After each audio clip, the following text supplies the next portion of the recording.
There will be between 30 and 40,000 people lining the streets here in Albany, Oregon. Veterans Day in Albany. The city lived up to its reputation for being the largest and longest running parade west of the Mississippi. And we went behind the scenes to see what it takes to be part of the OSU marching band.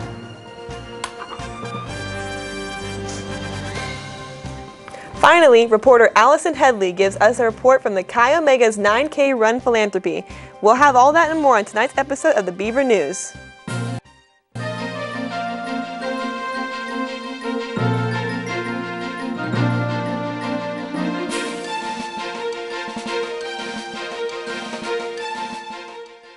Good evening and welcome to your Monday night edition of the Beaver News. I'm Brenda Ivey. And I'm Holly Clausen. We're glad you could join us tonight. Veterans Day may have started in 1919 in celebration of the end of World War I, but since then it has become a tradition to honor all of our veterans on the 11th day of the 11th month. Many cities across the country hold parades and tributes to veterans that day, and on Saturday, Albany was no exception. Holding the largest parade west of the Mississippi, many friends and family and supporters of the armed forces came up to honor those who make the ultimate sacrifice for our country. Many businesses were also closed today in honor of the holiday. Our own Alexander Buck went to the parade in Albany to give us a report on the event. Each year, the community in Albany gathers with others from all over our region and beyond to honor those who have defended our nation in the armed services. Soldiers and sailors from Afghanistan to as far back as World War II participated in the event. So you are the event coordinator here. What is your name? Al Severson. How long have you been doing the event? This parade, I've been involved with it for 40-some years of my life. I've been in all phases of it, from the aligning the parade, judging the parade, announcing the parade, all phases of this parade I've been involved in. We figure this year there will be between 30 and 40,000 people lining the streets here in Albany, Oregon. This is the largest Veterans Day parade west of the Mississippi. It's been happening for 61 years. Start for us today. That game.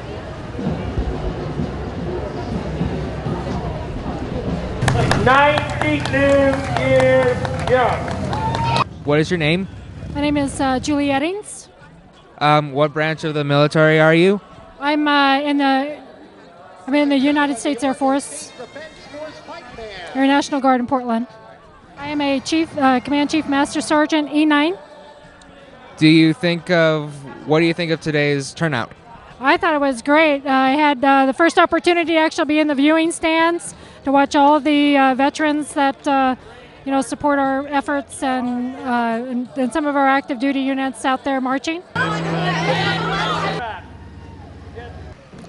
Even though it was cold and the F-16 flyover was obscured by clouds, the warmth and gratitude of those attending for the veterans gave everyone a cause for celebration. This is Alexander Buck for the Beaver News. To celebrate Veterans Day, OSU is hosting a variety of events to take place throughout this week. Veterans Week started last Friday and will continue into the final event that will take place this upcoming football game this Saturday at Reser Stadium. Key themes for this week's events will be centered on honor, education, and collaboration. Brenda, what have you seen across campus in regards to Veterans Day? You know, I actually saw a really cool candlelight vigil, and I heard that they were doing a 12-hour march with a flag. Unfortunately, I didn't get a chance to see it, but it sounds like it was really cool. Awesome.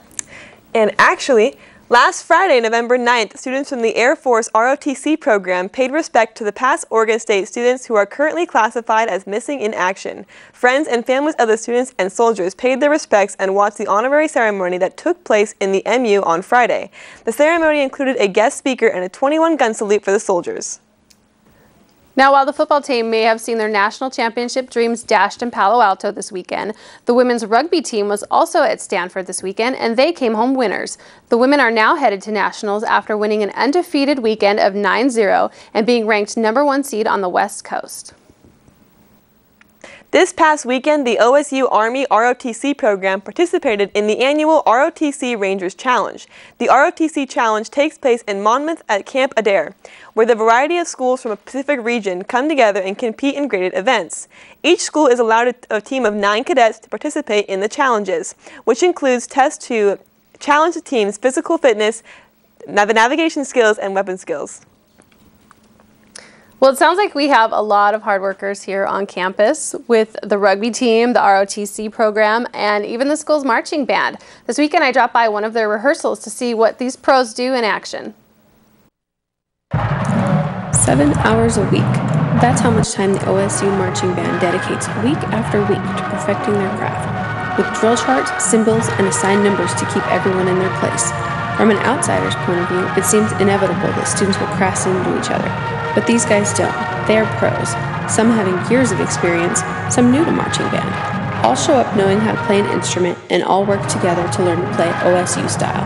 With about 14 hours of practice for each new routine, the band tries to bring something new to each and every performance. These students are dedicated. Again and again, they go over the movements, in step and in tune, all the while knowing they will do it again at next practice. End result, fantastic formation, excitement from the crowd, and a chance to do it all again at the next game.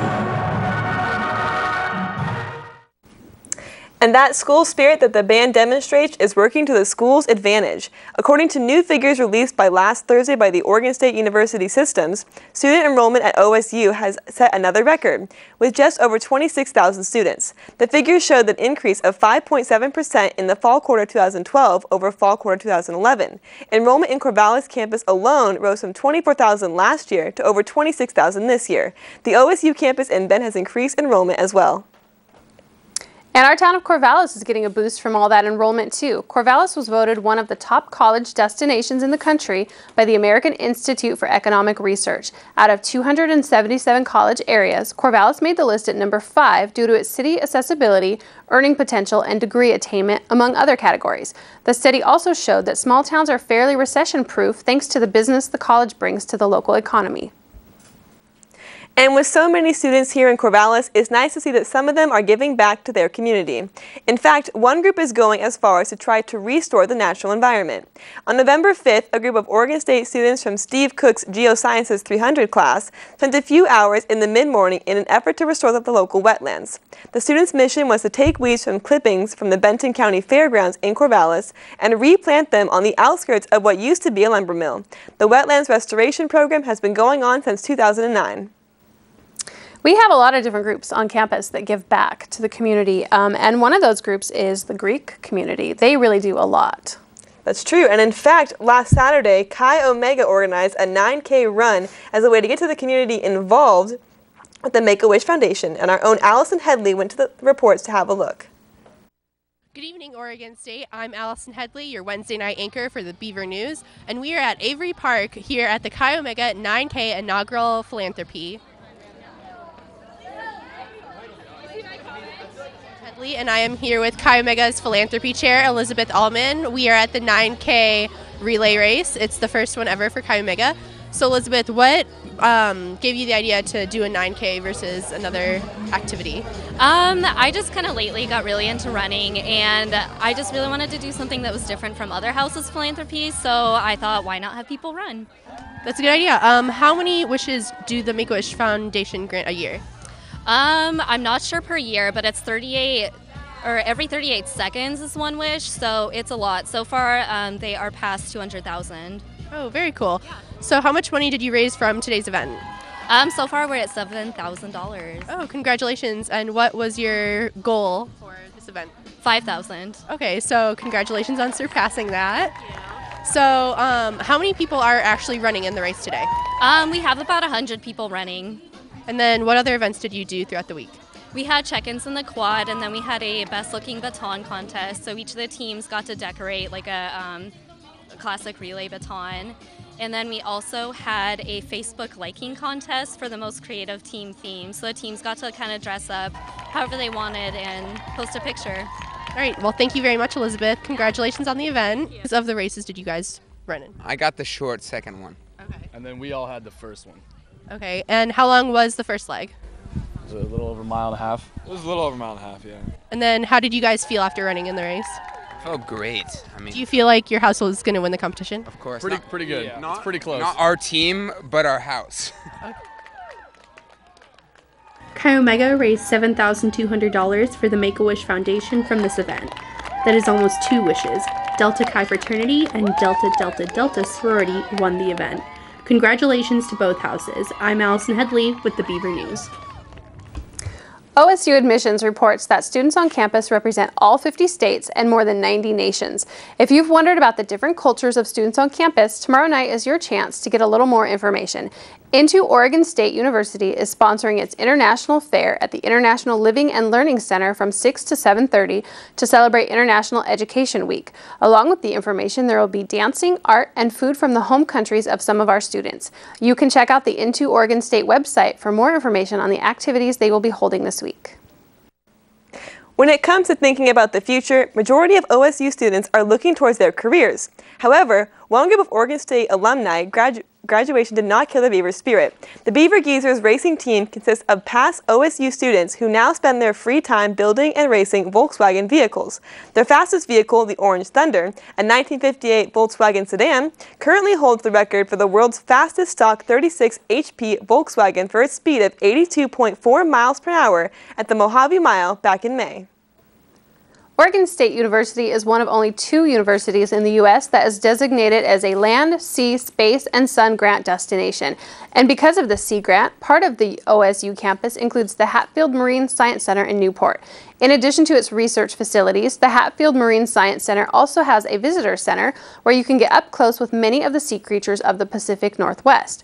Currently, one of their exhibits features a giant Pacific octopus. The Hatfield Center is open Thursday through Monday from 10 to 4, and there's no cost to get in. OSU's men's basketball came out on top with their games this weekend. The team won their game on Friday with an end score of 102-83 against Niagara, as well as the win last night against the New Mexico State with the end score of 71-62.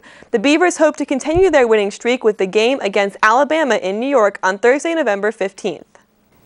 And in addition to their recent win, the Oregon State basketball team has been given a very rare and unique opportunity. Head coach Craig Robinson, also brother of First Lady Michelle Obama and brother-in-law President Obama, has been invited to dine with the First family and will be heading to Washington, D.C. for this year's Thanksgiving break. And he's taken the whole team with him. While at dinner with the family last Tuesday, Michelle Obama invited Robinson and the entire team to Thanksgiving dinner at the White House. The Beavers will take part in a service day with the First family on the Wednesday before Thanksgiving at the White House, and they're going to stay through the entire break. You know, Brenda, as a freshman, I actually did not know that Michelle Obama was related to Craig Robinson. I think the opportunity is very cool. Yeah, it is really cool. And, you know, if I was just maybe a foot taller, I would want to join the basketball team, too, just for dinner with the president. So now let's take a look at sports.